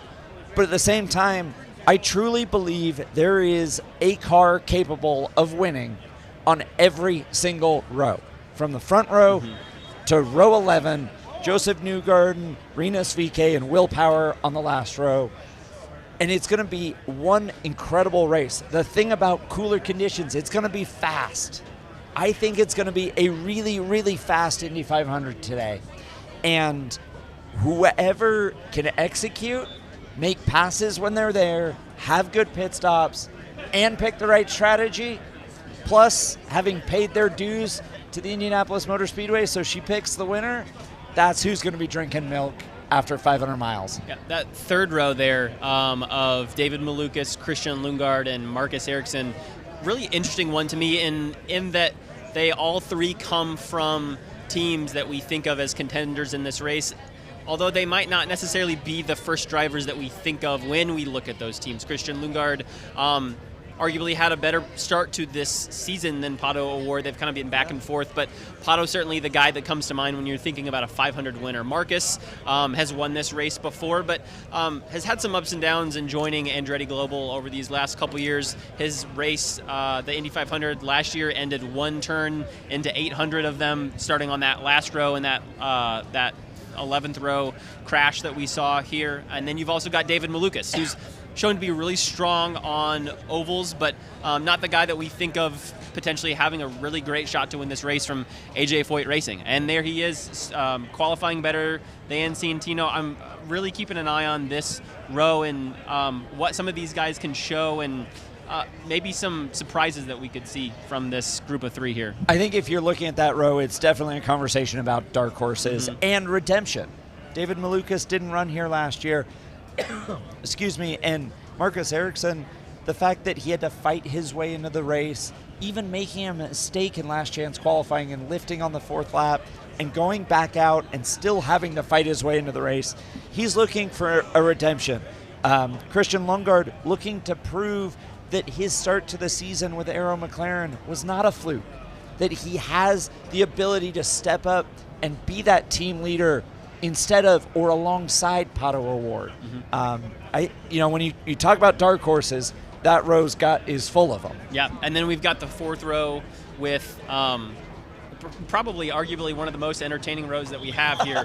You've got Conor Daly, you've got Scott McLaughlin, and then you've got Alexander Rossi. I think it's actually Scott, Conor, and Alex in terms of the way that row shakes out. Guys who have factored up toward the front, some really popular names at the Indianapolis Motor Speedway, some guys that I could absolutely see winning this race, and some great storylines if any one of them were to be able to do it. Yeah, and I think I actually heard an interview with Scott McLaughlin from Media Day, and he was talking about the fact that you do a lot of things over the course of race weekend with your row, right? You do Media Day with your row, you do the public drivers meeting with your row, you do the autograph session, you do the parade with your row, you do driver introductions with your row. So you hope you have a good row. And he said, I feel really good, not only the entertainment factor of my row, but I feel really good about the cars starting around me. You know, that yellow submarine, the number 3, the Thirsty Threes for Team Penske, I think Scott had arguably the best car in that paddock in qualifying trim before that Sunday morning crash. But the thing with Team Penske is you never doubt their car prep. So after that, when they get the backup car going, I think he still has a really great shot at some incredible pace, and they can get the job. There are no questions on pit lane with that crew at all. It's a really interesting thing that I learned on Sunday after we saw Scott crash his car. That was the car that he put on pole last year, ultimately ran to, I think, a 6th place finish in this race. Team Penske, 3 drivers. All 3 of the cars driving this race are driving in it for the first time. Joseph won the race last year. They always put that car straight into museum. It typically would go into Team Penske's museum in Arizona. It's now in the IMS museum just across the way from us here. Scott McLaughlin crashes his car from last year. They go to a brand new backup car. Will Power crashes last year in the race, and they are going to a brand new car. So we will see Team Penske's car build prowess in earnest today. Scott, obviously the newest built car, but from talking to him on Media Day, I know maybe this isn't the car that he had on Sunday, but he seemed every bit as confident after getting those 2 hours in that he got in on Monday in practice. Yeah, and after Monday and after Carb Day, you work out and iron out all those wrinkles, those little niggles as far as driver comfort and driver fit and driver feel and electronics, and you talk about their car build prowess. The fact that they have worked on these cars for a year, right? Okay, Scott's car was the same as last year, and they rubbed on it for a year, but Will Power built a new one, Joseph built a new one. You know, they have all of the pieces to put together. And the fact that Scott was able to get out, spend that time running on Monday, go away and think about it. Let all those lessons sink in, be ready to go, come back on Carb Day, tick all those boxes, pit stop competition, roll into the weekend with very few questions out of a crash like that. I know he felt really badly because he felt like he had a car to give the team another pole. And as a driver, you almost feel that responsibility more than you do for yourself, right? You don't feel the injuries, you feel the pain for the team. Yep. All right, so we've gotten through all 11 rows here as we start to look forward to wrapping things up here on today's race day edition of Pit Pass Live. Let's talk through some predictions. I put my predictions into print a couple days ago, but before we get to mine, I want to hear what you're thinking about. Who are the 3 cars that are ultimately going to be factoring into things when we get down to the closing laps, and then who eventually do you think is going to be our winner? So I'm gonna hedge my bet, and I'm gonna talk about 3 cars with Chevy and 3 cars with Honda. Okay. Talked about this earlier. I think Chevy's got a little bit of a half-point bump based on what I'm hearing out of Carb Day, but also maybe they just played the game better and are ready for race day. On the Chevy camp, I've got Pato O'Ward. I've got Santino Ferrucci. Oh, man. I've got like 3 more, but I'm going to go with Joseph Newgarden from the last row. Yeah. I don't think you can underestimate how good his car has been in traffic. On the Honda side, I've got Takuma Sato, middle of front row, 2-time winner. I've got Scott Dixon, because this place more than owes him at least one more. And Alex Palou, because that 10-car momentum, that team is firing on all cylinders plus some. So in that, man, after having his heart broken the last couple of years, nothing heals a broken heart more than putting your face on the Borg Warner, and I think that's where Pato's face goes this year. That'd be incredible. I cannot even begin to imagine what this place is going to erupt like and sound like if Pato wins. And I think we would get some great reactions from a lot of drivers winning this race. You imagine Conor winning this race, Ed winning this race, Alexander Rossi winning this race. The history that Joseph will have set if he wins this race, I think would be monumental. Scott Dixon, Alex Palou, Santino Ferrucci driving for AJ Foyt. Absolutely. If AJ Foyt walks into victory lane with a sold-out crowd, man, like, it would mean so much to so many people for a 4-time winner as a driver to win another one as a team owner. Yep, so I went through my picks. I ultimately feel like, even though I do this every week for every single IndyCar race, you go through and you pick your winner, and I've gone back and forth through the start of this year. Do you pick Alex Palou? Do you not pick Alex Palou? It seems like an easy and obvious pick, but then when you make it and it's right, it seems like, well, duh, of course you should have done that. And then when the weeks in which he wins and you don't, you feel like you're really silly. So I've loved what I've seen out of Alex. He's been right up near the top in just about every single session we've seen this month. And I know those don't always matter. There's teams working on so many different things, but when you're consistently up there, you really like what you see there. His pit crew has always been phenomenal, particularly this year, just right on it, no mistakes. I don't feel like we've seen out of them so far. I just feel like he's going to be right up there in the end, and at this point in this IndyCar season, I have a hard time picking against him if you would say that he's going to be in that top 3. He's such a smart driver. He takes risks at the right moment. He's gotten a little experience running up toward the front in 2021 with Helio when he ultimately finished second, and I think he learned a lot about that experience. I think he's learned a lot about how to best use this hybrid, as a lot of drivers have in this field. So he's my ultimate race pick.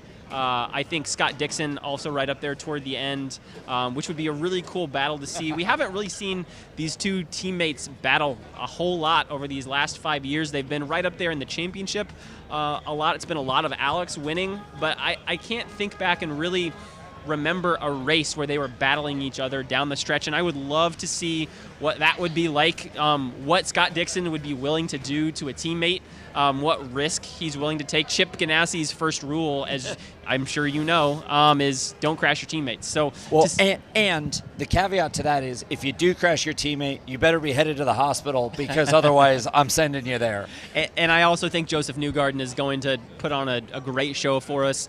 Ultimately, we'll have to see if he's winning this race today.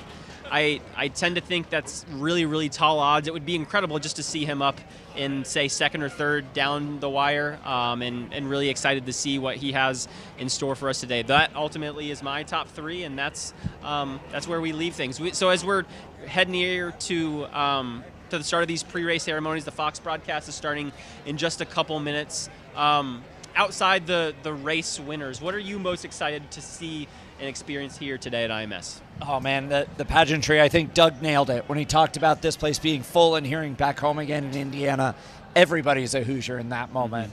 The pageantry, for years, I was worried I'd oversold it. As a driver, when I was telling my friends to come out and see this race and come out, be a part of the greatest spectacle in racing, I was afraid I'd oversold it. And then I came here as a fan, and I biked in, and I sat as anonymously as I could out in turn 4. And before they'd even told the drivers to start their engines, I felt like I'd undersold it forever. This place, this event, these fans, these teams, these drivers, they're all part of something so special. And the fact that we get to be a part of it, we get to continue to show up and talk about it and see friends and family all day long, it really is incredible. And I think it's a little extra special this year when you got Pacers and Racers. Yeah. You know, you got the Pacers game tonight. You got the 109th running the Indianapolis 500. I also want to say before we close, you've done an incredible job getting a lot of stories. The whole team at the Indianapolis Star has done a great job of keeping up with all of the different storylines in all of the different ways this month. And there have been a lot of them, good, bad, and ugly. But none of that matters when the green flag drops. Yeah. You know, there's a saying that it all stops when the green flag drops.